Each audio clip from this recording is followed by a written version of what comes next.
When I look around about this landscape, I am very familiar with it from my childhood. I'm very fortunate still having a connection with the landscape that I knew and loved as a child. If we had good weather here, we would not be able to afford to live here. So it's a challenging environment. Far more often than you might expect, the weather is good. We try to keep that a secret so that we don't get too many people coming.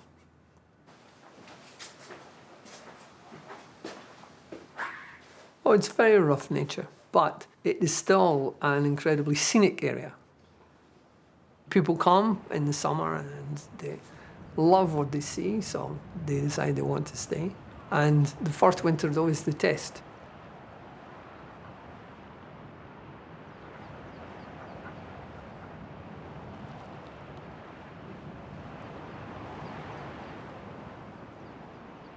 This is midsummer. It never gets dark, really. So you have very, very long days. And then in midwinter, you have a very, very long night. Yeah? So it's the extremes. And so there are extremes to living in the islands that some people enjoy. I enjoy those extremes very much.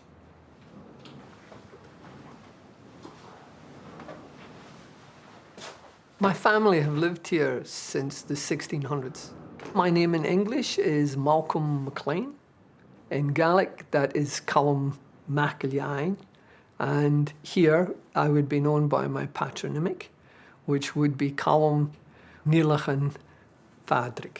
And it is a big part of the Gaelic tradition that people memorized their ancestors.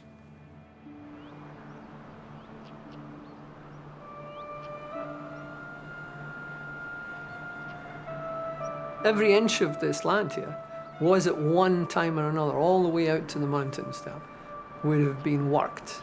There's a whole tradition of crofters making a living because crofting is simply subsistence farming. It has been incredibly successful at keeping people on the land.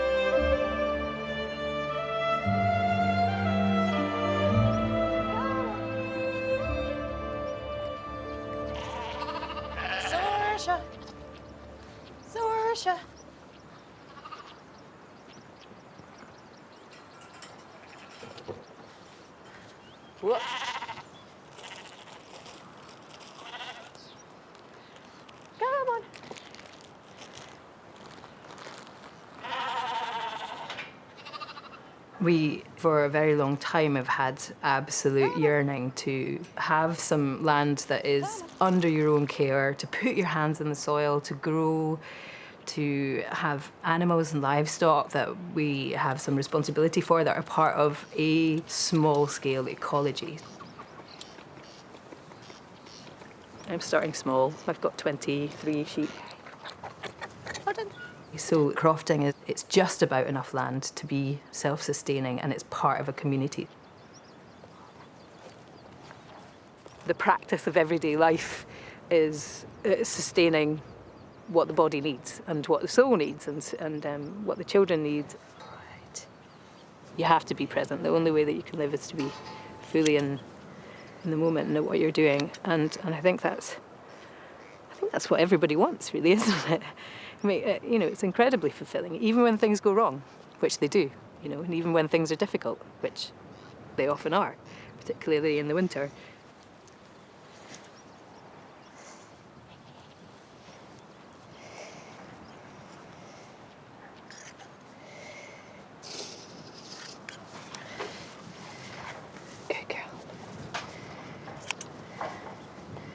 One of the things that really struck me very profoundly in the first few months that I was here is the extent to which the light and the changing seasons outside just completely change your rhythm of how you live, how you talk, how you exist. So for the first 6 months we were here, we were living in the caravan over there, which is off-grid, so there's no running water. I'd rigged up some solar electricity to power some lights. And Venus, Juniper, come here.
Right, now we're going to come into a circle. Everybody come into the circle. We're going to hold hands.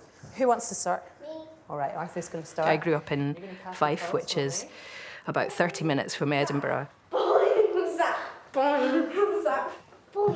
I'm a trained actor and theatre director, and I've been working in the performance sector for about 20 odd years. Boing! And the lines go across like this, like this. That's the chorus, but we know that one now. I decided to start a youth theatre in Gaelic and English. There are many people who use Gaelic in the home and in the community as part of, that's the first language.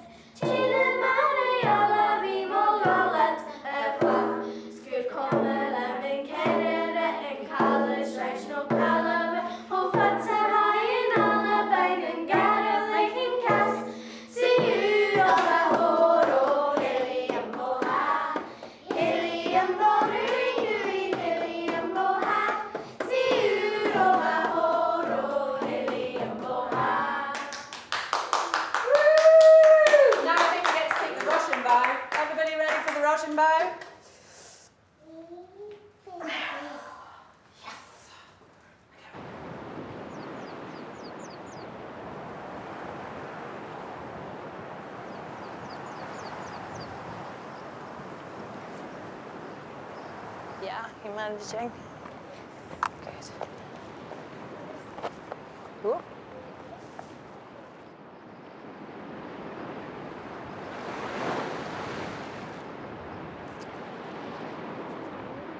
I was learning Gaelic for a year and a half before we moved here. I felt like that was really, really fundamental. It's a challenge and it's something you have to be really committed to. I wanted to be a part of meeting with that place and integrating with it and taking on the language and learning as much as I can from people. Careful. Be feichgeloch. If you're being canny, you're aware of in advance when you move to a place like this that is on the very edge, that is really infected by the weather and the environment around it, and it can be really wild in the winter. Yay! You're back. Hiya. I got out there. Yeah, you did. I absolutely love rough places. Garav is the word that you use in Gaelic for something that is, that is rough and wild.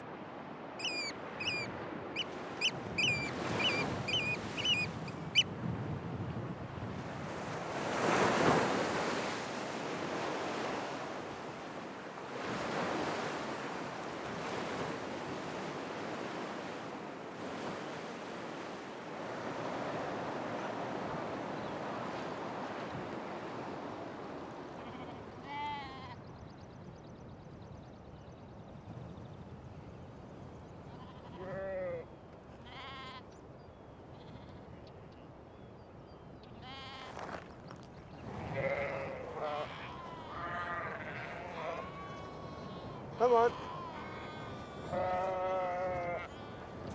I'm doing exactly what my father and my grandfather did. I just enjoy being part of the generation that's trying to keep the old traditions going here. And I'm probably one of the few left in this area.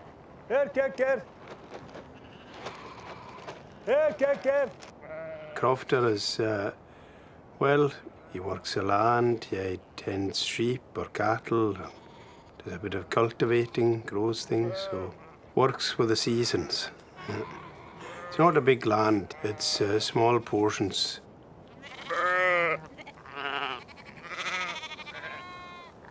Since I can remember, I've been working sheep. You work extremely hard, especially at lambing time. It's a long day, 7 days a week. But you get tremendous amount of satisfaction out of it, yeah.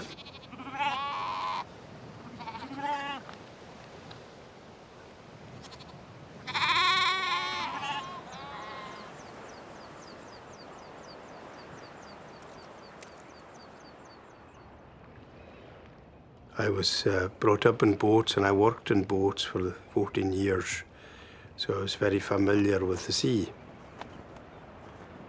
I used to go to Aberdeen, to the North Sea, and the diving work in the North Sea is very seasonal. Financially, it was very lucrative compared to Harris Street weaving and crofting, but the quality of life was not half as good. If you're a home bird, as they call, yeah, I was wishing my life away to get back home, and with all the sheep we have, it takes a lot of work, and if you're away for weeks at a time, it doesn't work.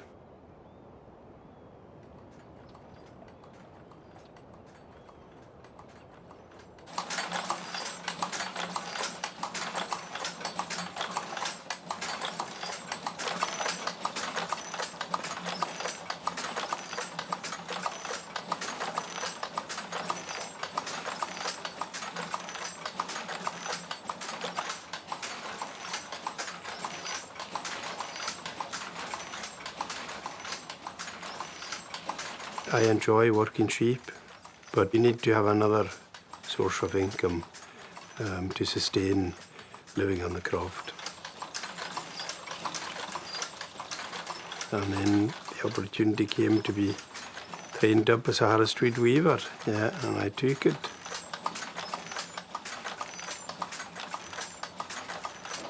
Well, Harris Street is part of our heritage here, and I'm third generation. We're very proud of it.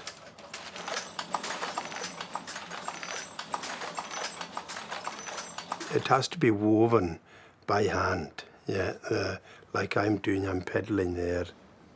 That's what makes it so special.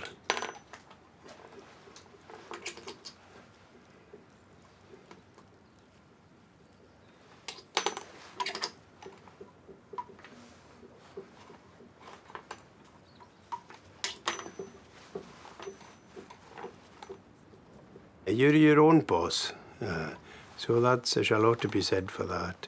Yeah, you've got to be disciplined, and if I can't work outside, I can't come in here, so it's very good like that. And you know, you're not going to be mega wealthy doing it, but the quality of life is very good.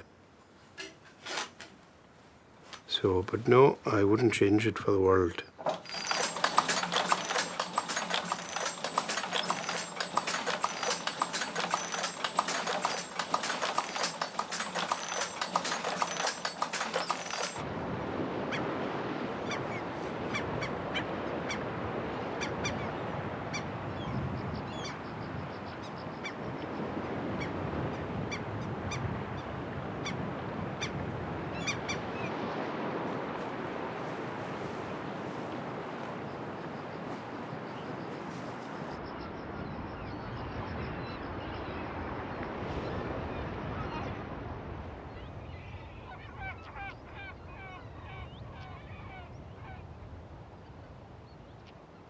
I think the only dream I had really when I was a teenager was getting off the island, Lewis.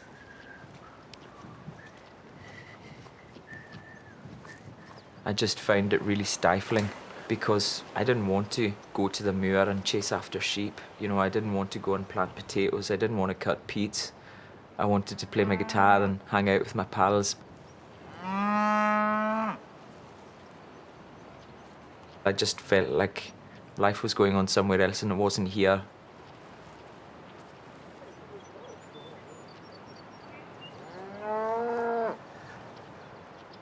The life on the island is very good, and I think that's a reason people like me gravitate back to it and end up staying. And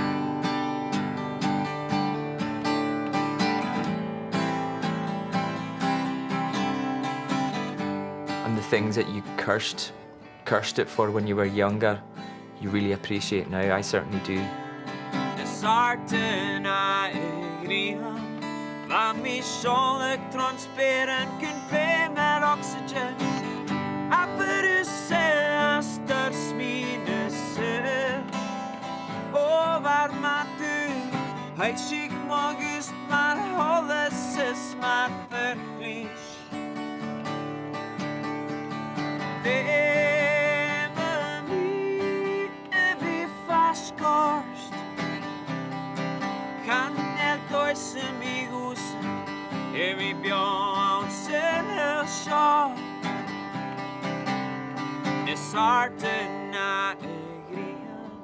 It's the heart, you know, because there's not much Gaelic singing for William's age, because they're into all pop, you know, status quo and bang, bang, bang, you know. So it's a pleasure to hear him singing the Gaelic. Yeah, it's really, really nice. And I just wish his mum was alive to see all this happen. She'd be very proud of him. Veme mi vi faskorst. Kan jeg døyse mig usen, vi bjørn sender sjå.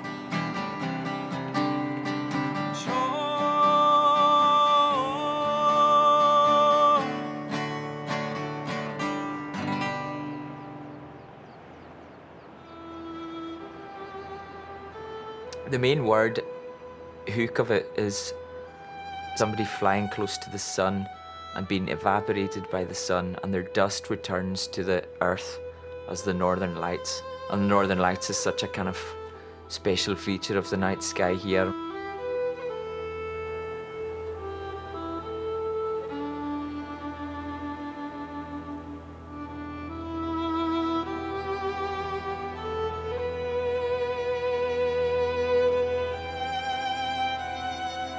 It feels very natural for me to sing in Gaelic. It doesn't feel like a chore. It's something I would have dismissed 20 years ago as kind of, I will never do that. I will never sing in Gaelic. And now there I was, kind of, wow, I'm really loving this. It's brilliant. So I'm really glad I did it.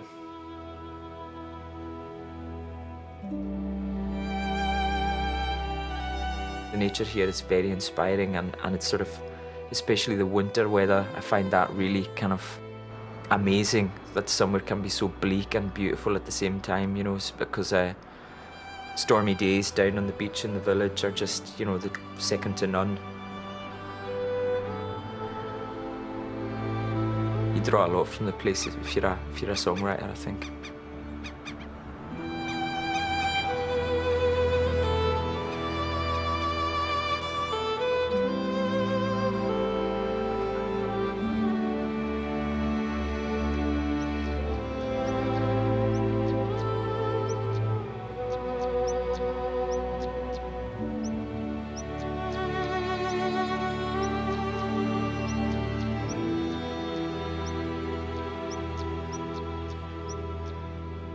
Last week would have been the point when, just a few days ago, that is where the midsummer sun should have risen. Have you ever checked it out visually?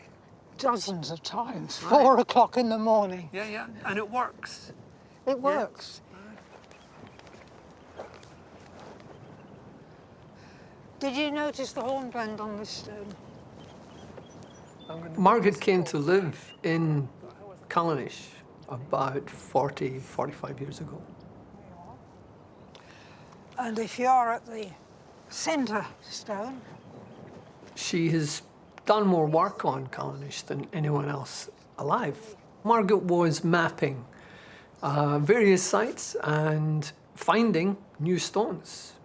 then we've got this row of stones. So I worked with her for a few years, helping her with her mapping. Do you notice again that you're by a square blocky stone? This one here, Yes. like this.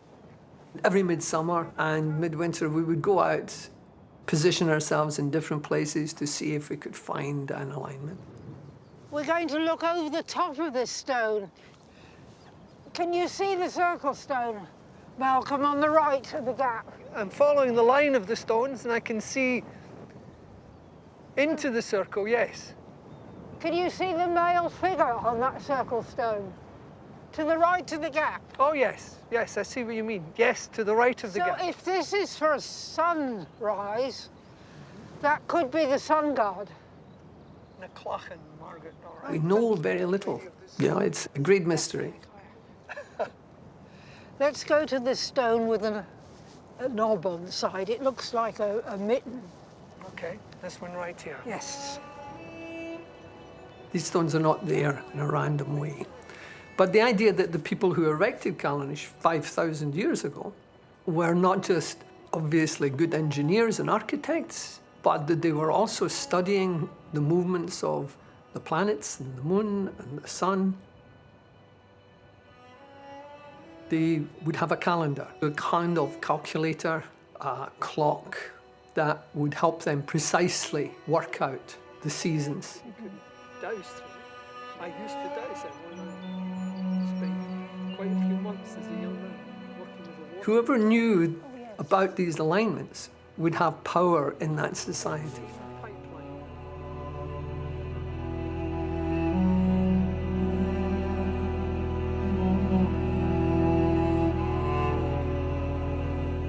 It was only looking through the viewfinder of the camera to see the sunrise that we realized that these stones were in alignment.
It's sort of, there's limitations to living here in a way. You have to travel, like that's kind of the story of my life as well in a way. You know, if I could sustain a living and never leave Lewis, I'd be quite happy, to be honest with you, but you have to travel to make money.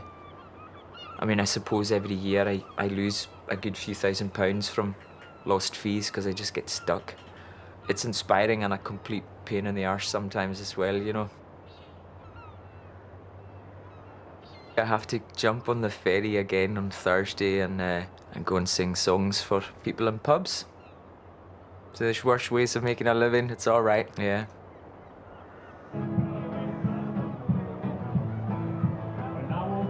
I was all alone with a broken heart and a ticket home. So I ask you, friend, what's a fella to do?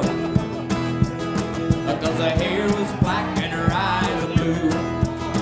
Been a traveling man, I've been all over.